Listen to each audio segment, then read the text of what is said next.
Welcome to Headline Buster, brought to you by The Point. I'm Li Qiuyuan, filling in for Liu Xin. In the next 30 minutes, I will dissect China-related stories that are making headlines around the world and talk to my panel to bring you the missing pieces of the China puzzle. So join us in real time by sending us your comments or questions via the CGTN page on Twitter, Facebook, YouTube, or Weibo. If you're watching this live on the CGTN app, email us at thepointwithoutx@cgtn.com. Let me know what you think. We start our live streaming every Friday at 10:30 a.m. Beijing time, so do get in touch and we might just read out your comments. Now, as usual, before we start on today's story, let me share one thoughtful message we've received about last week's show on biased coverage of the Hong Kong protests. This American viewer wrote to us, "Your dissection of the Western media articles were really well done. I think you made a good point about more Westerners traveling to China for seeing for themselves. I have spent a lot of time in China and agree with you. Yes, China is different, but in a pleasing way. So when you stay there long enough, you begin to realize how wonderful China and its people really are. I hope you know that there are some people there, like myself, in the United States that speak up for China when we hear anti-China comments." Thank you for sharing your thoughts with us. We really appreciate our viewers participating in our program, and we do hope that more friends from abroad can come visit China to form their own experience and opinions. And now, on to today's story. TikTok, the Chinese social media video app that's taking the world by storm. Launched in 2017, the Beijing-based developer ByteDance TikTok let users create and share short lip-sync, comedy, and talent videos. And so far, TikTok has surpassed 1.5 billion downloads on the Apple App Store and Google Play, and that's according to the mobile data firm Sensor Tower.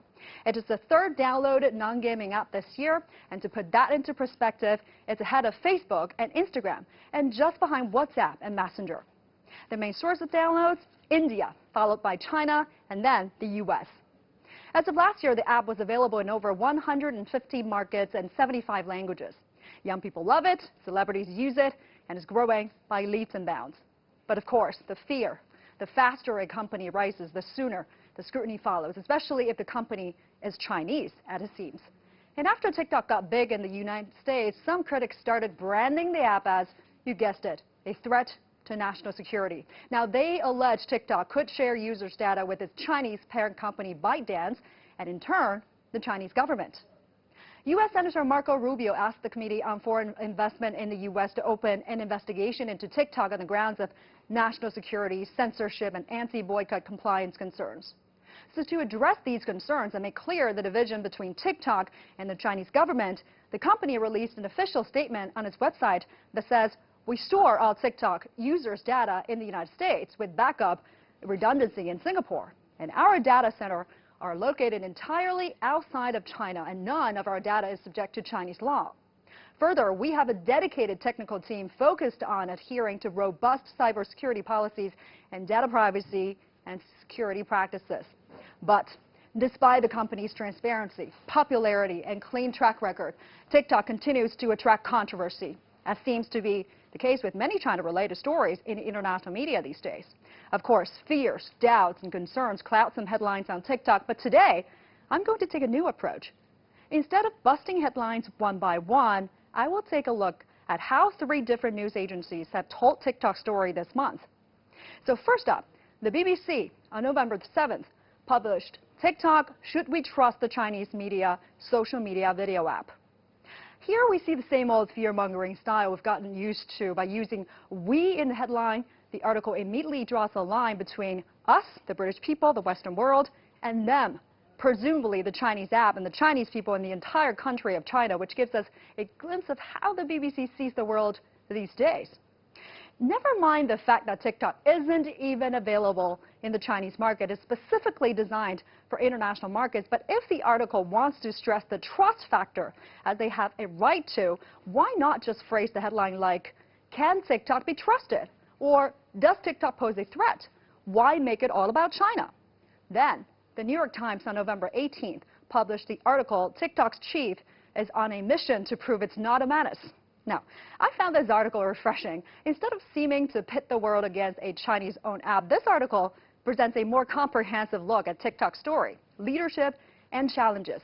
Not only does the journalist humanize the tech company by profiling its leader, Alex Drew, but it also does not segregate TikTok from the rest of the tech giants when it says, Like almost everybody who runs a big tech company these days, Alex Drew, the head of the off-the-moment video app TikTok, is worried about an image problem. The article also does a good job of contextualizing where TikTok stands in the bigger picture of Chinese tech companies operating in the U.S. today. When it says Washington at this moment is suspicious of Chinese tech companies to a degree that can feel like paranoia, and that a lip-syncing app now finds itself in the same position shows the extent to which any Chinese advancement is seen in Washington as harmful to American interests. So maybe this isn't just an isolated case, but part of a larger movement that's specifically targeting Chinese companies. Well, it's worth an ask. By highlighting multiple perspectives, the journalist does a just job of exploring the complexities surrounding this issue. It's a good read if you want more in-depth look at the phenomenon rather than just to know if we can trust it or not. And now, our last article presents an intriguing angle. The Independent on November the 14th published a headline, Instagram's new Reels features almost an exact copy of TikTok. Well, it says Instagram has launched a new tool called Reels that borrows some of the most popular features of social media upstart TikTok. Adding Reels allows users to create music videos for up to 15 seconds, the same length of time allowed on TikTok. Much like the duet feature in TikTok, Reels also allows users to take audio from other users to use in their own videos. Borrow and almost an exact copy? Does it sound as if Facebook is so threatened by TikTok's success that it's actually stealing some of the app's features?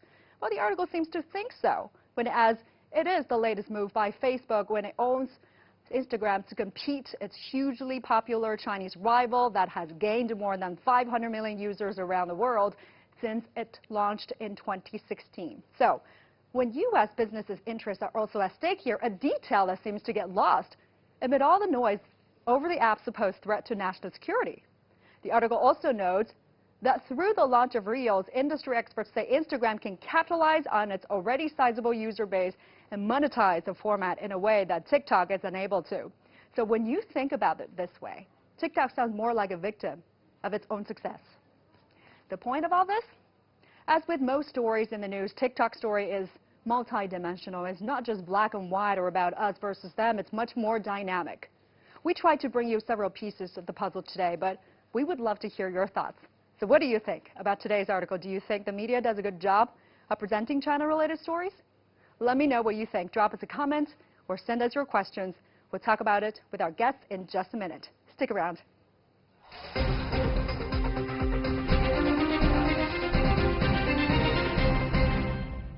Welcome back to Busting the Headlines, or Headline Buster, brought to you by The Point. Now, today we're talking about the TikTok story, the latest accusation it has faced in the United States. And joining us on the set are Mr. Chen Jiahe, Chief Investment Officer of Novem Arcae Technologies. Welcome. And Mr. Thomas Luo, co-founder and CEO of Pingwest. Thank you for joining us. And Mr. Gregory Tanaka, Secretariat General, the Himalayan Consensus Summit. Thank you so much for coming in. So let's talk about this. What are your overall reaction to today's pieces? Let me start with Gregory first. I'm not an expert on this kind of topic, but I do believe that anytime you have platforms like this, there's going to be spying and exchange of information, digging down deeply and so on all the time. And so whether it's from the United States or coming out of China. So that's just my general position on it. Did any one of us stand out more than other two to you, Thomas? Sure. I feel it's really not unexpected.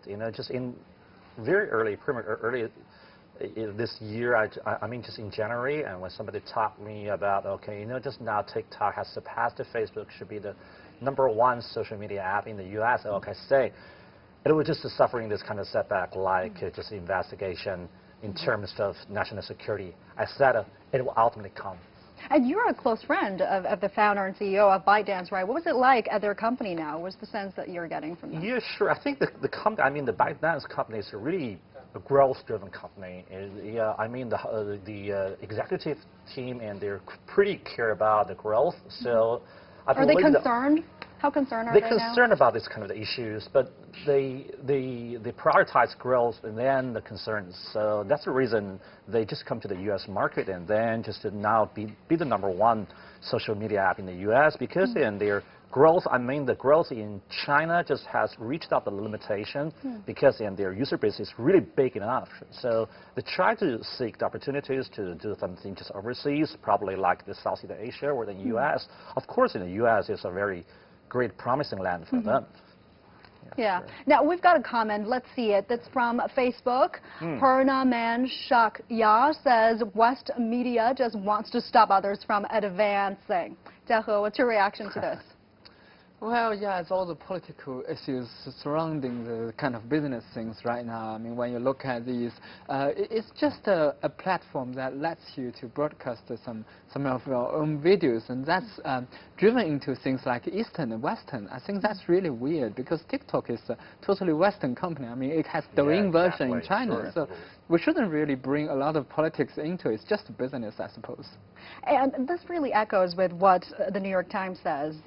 Washington at this moment is so suspicious of Chinese tech company to a degree that can feel like paranoia, and it also says any Chinese advancement is seen in Washington as harmful to American interests. What do you think? Do you think this is fair?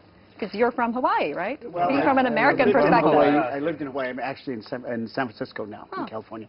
I just think this sort of thing is kind of scary to the United States, a development like this in which a Chinese or originated company does so well, because the U.S. has been on top for so long in terms of the global economy, in terms of its idea of exporting the idea of democracy and so on. So I think the country has to get used to sharing the stage with other people, both politically and economically. And I think that's the larger issue going on here. There's a third issue, which is besides the politics and the economics, and that's cultural. And I think the U.S. is now being forced to re-engage what its culture is and what its meanings are. Whereas China, for a much longer period of time, has known what its culture is. And so that's another thing sneaking in here that no one is talking about. Yeah. Here's another comment from a YouTube. Chang Yan Liang says, it's totally out of my expectation that TikTok surpasses Facebook and Instagram. For the very, I mean, just for the teenagers and for the younger generation, not for the whole user base. But now, if you just see the downloads, I mean, the downloads, it really just surpassed the Facebook or even. Is that for certain age groups or for the entire? I mean, for the entire. And they wow. really surpassed that. So it's really can't imagine, but it's somehow the truth. It is somehow the truth, at least in some one day, and this, I mean, the total downloads, and it's really a huge amount for that. So I guess it only makes sense that now Instagram, owned by Facebook, has developed this new feature that's pretty similar to what TikTok has. Clearly, you feel threatened by it. It does not want to fall behind and wants to gain an upper hand. But do you think is protecting American companies' interests also a factor here in the TikTok story? Is that why it's under so much scrutiny? Well, I think that the thing with this kind of criticism is that we are talking about a business, we are talking about a market. If you want to accuse someone, find the things. I mean, find the facts and find them according to the law. That's the real business we are talking about here. But nowadays we see that you're accusing that because it's too big. Too big is not a problem for a business. A business should obey the law, earn the money decently, and that's all about it. And you should make the fine if they break the law. So I think the world is a bit changed nowadays. It's not a fair environment for businesses. Yeah. And what do you think about the national security threat allegation? Do you think it's being covered fairly? I think national security is involved with all of the companies that go on and use technology, get on the internet or whatever it is. It's always going to be there, whether it's a Chinese-originated company or a U.S.-based company. It's always going to be there. My belief is that the public globally should have access to all the information and make up their own minds. And that's just with each other. Yes, and connect with each other. That's the key. Sure. And if we're not connecting with each other, we're missing the second half. That's a fantastic point. Yeah. Well, do you think that this is what American lawmakers have general concerns over tech companies' use of data these days, or do you think TikTok here is being singled out because it's Chinese-owned? I think the lawmakers might single out any issue that comes along to to seize the spotlight and be in front of their people and raise the alarm bells. Exactly. I think that's what's going on, unfortunately. It's grandstanding.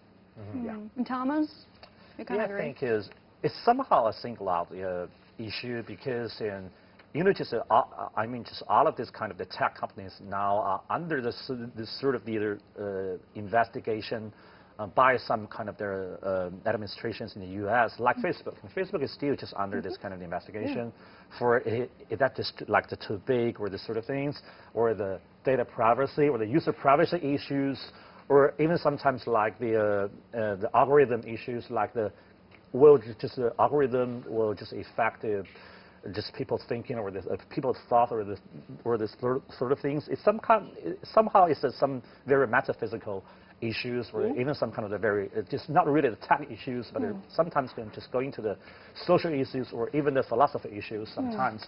But it's for TikTok, just despite of that, just add one more thing is about the security issue, the so-called national security issue, is the very special gift for TikTok itself. But just try to think in another way. Does the Chinese government really requires or they really need to let a company like TikTok to store the data or to have some of the data and from those kind of the funny, the music, the teenagers laugh and talk and they try to just find some kind of the really highly relevant or highly sensitive security issues or the national security issues from this kind of the information. This kind of the or you play the ukulele or you just talk or sing with your friends and just doing this kind of the role with your friends and the teenagers. Any security issues inside that, why it really matters, tell me the reason why. But we do see these kind of patterns a lot these days when it comes to a Chinese product or a Chinese company. When it does well in the U.S. market, the U.S. lawmaker would come out and accuse it of posing a national security threat and saying it has sort of links to Chinese government. And then the Chinese company came out and says otherwise, but that's not enough. It seems quite toxic, this pattern. We've seen it with Huawei, with 5G, and even the bullet train being accused of being a spy train. We have seen all that. Yes, I mean, that's a really bad thing. As I just said, it's really a bad thing for businesses. Because when we are starting up a business, we are talking about, okay, this is a market. You have set the rules. So these are the fines if you are breaking these rules. We always do a reading through the laws when we try to do something new. And we finally see, well, how much we are going to be fined if we break that rule. So, okay, that's very fair game. You set out the rule for every company who, whichever the company that does not follow it, then you fine them with accordingly. But nowadays it's like saying, okay, like national security out of these music things, you are Chinese and then whatever, you have connection with Chinese government. Of course all the Chinese companies have connections with Chinese government and all the US companies are having connections with US government. So that's not fair for businesses. We are doing business here, we're earning money, that's all. We've got another comment, again from YouTube. This is from Steven Smore. Privacy protections are needed, especially for the youth. Yeah, totally agree with that. Yeah, but national security is another issue. It's not about this kind of privacy. So how much do you think TikTok's users care about the controversy here? Will this how damaging are these investigations, are these reports to TikTok's image, its popularity? So far, I think, and for the users, I mean, for the TikTok users, and this thing is quite common. I believe in 99% of the users will ignore this kind of the news like that. They don't really care about that. To see how many posts and they upload it every day now, and you would know, and just nobody will really. I mean, the users don't really care about that. But the issue would be, or the problem will be, and I believe in TikTok is concerning about what's the next step for the U.S. regulators will do onto TikTok itself, or just to try to force them to file this kind of the reports, where just order them to do some kind of the deeper or the in-depth negotiation. I think that's something that TikTok is really concerning about. So Gregory, what do you think? Thomas and Jiahe pointed out a good point that privacy protection is not the same issue as national security threat. What do you think? Your response after seeing that? I agree. I think both on privacy and national security, it might be nice to see a global body formed and come together where you have representatives from all the countries, where they can start to talk out these issues and form policy proactively, rather than reacting to every issue that pops up and it blows up, and to actually start talking with each other. It would be nice to see that, I think. Yeah, and the long-term implication about this on Chinese companies, perhaps they're looking to expand their operations in the U.S. Will they be deterred, thinking that their operations could be barred on national security ground? They definitely will be deterred. I mean, we are businesses, and the businesses, we can only fit into the political environment. We can hardly change the political environment or this kind of cultural environment. So if the United States is a market that says, okay, you are from China, then you are deterred because you have national security, you have Chinese name. You are from China, so you are a spy. Yeah, exactly. That's the term. Then Chinese companies will stop going there. I mean, there are many markets in the world: Australia, Japan, Western Europe, Southeast Asia. All these markets are open, so Chinese companies will go into these markets in the first place. United States will later on become a second choice. That's a trend. Thomas, you're a businessman yourself. You founded your own company. Are you concerned, perhaps in the future, expanding your operation in the States? Sure. I have a little bit concern. I have smaller office in San Francisco, rather bigger one in Beijing. So now that's the reason I'm planning to probably set up another one in Singapore, because I think Singapore is safer. Okay. That's a joke, That is, it's not a joke until now, Yeah. So, but I'm a little bit concerned about that. But I think just try to think in another way. If the U.S. tech company, I mean, this kind of big tech company coming to China, no matter it's Google or Facebook or Amazon or Microsoft, and what the Chinese regulators' reaction is about, okay, it's welcome, but you have to obey the regulations here. I know you are doing your business here. It's welcome to doing your own business here. We love it. Our users need it. But you have to obey the regulations. But try to think what the U.S. regulator is thinking when a Chinese company go into that market. It's not just like, okay, it's welcome, but you have to obey the regulations. It's okay. I think you are coming here, it's not for business. It's for government issue. It's for political issues, for security issue. It's not for business. So don't come. The logic is totally different. See which one is much more, I mean, which one is fear, that just to try to tell me the answer. And are we seeing enough stories about why TikTok has rocketed so much such popularity? Our viewers clearly seem to be surprised to see that its download rate has surpassed Facebook, Instagram, just behind WhatsApp and Messenger. Are we seeing enough coverage of why it's so successful? Well, it's so successful. It's because of the nature of the technology industry. If you look at the technology industry, it is always having new companies grabbing the market share of the old companies in like just 2 or 3 years.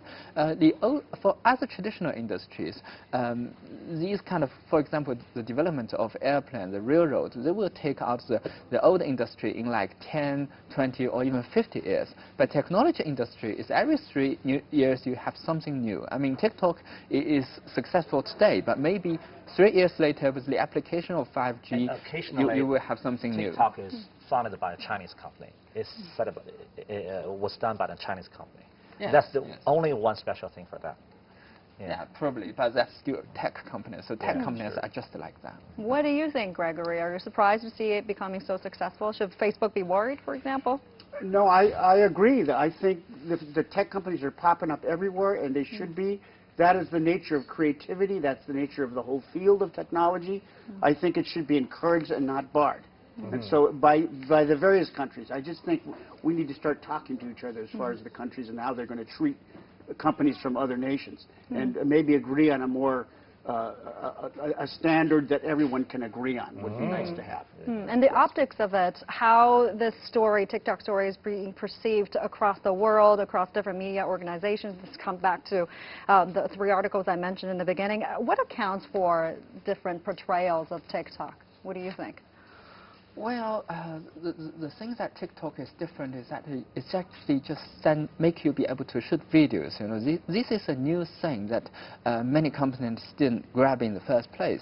I mean, for every new generation of technology, is that For example, with the PC period, we have companies such as Tudou and Youku.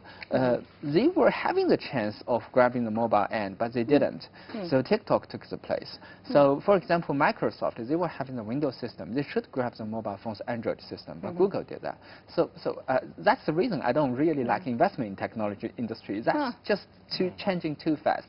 You're not sure about your investment edge. Let's take a look at this. Rebecca, who from YouTube says, why TikTok threatens the security of America? Culture penetration, economic issue, political problems. We want to know that too. What do you think, Gregory? I think it's perceived as threatening all three. But really, in the United what's States. going on there? What do you think? What's really going on is I think America as a society is at a turning point right now. It's very vulnerable. It's losing its place as the sole dominant economic power in the world, and the sole economic power and the sole military power. In fact, I think Russia really come up and maybe pass the United States in military power. Not discussed very often. But all of these things are making the people of the country insecure. And I wish we had politicians in the United States who would take on that issue and confront it and start to talk about it and reassure people and engage in dialogue. Instead, there's all these games being played to distract people or to drive fear into the hearts of people, and that's not having a positive effect at all. So I think this is a very good question. It's all three of these. Thomas? Yeah, I think the political problems was something that the regulators just raised. Okay, it should be the problem. And I mean, the political problems is more about the security problems. But for the economic issue and the culture penetration, I think that's something really hidden behind that the regulators didn't show up. Just like, okay, but I think it should be the more real reason because. But I think the economy issue would be one thing because it somehow threatened the competitiveness of some U.S.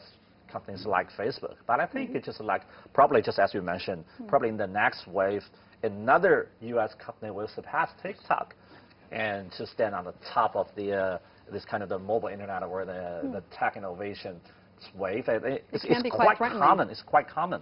But the cultural penetration, I don't think there's really kind of the cultural penetration. You know, just for the adults' world, there have a bunch of these kind of the cultural barriers or this kind of issues because adults in the U.S. and China, they really have totally different mindsets of understanding things but these sort of things. But for the teenagers, for the teenagers, I think their worlds are almost the same. You know, just for these kind of things. So it's not this kind of cultural penetration. It's not cultural penetration from China to U.S. It's the cultural reunion from the two sides of the Pacific Ocean. Yes. We're going to leave it there. Thank you very much. Good to have you all with us. Mr. Chen Jiahe, Chief Investment Officer, Novem Arcae Technologies, and Thomas Luo, the co-founder and CEO of Pingwest, and Gregory Tanaka, Secretariat General, the Himalayan Consensus Summit. Great to have all your perspectives and insights. Great discussions. Okay, thank you.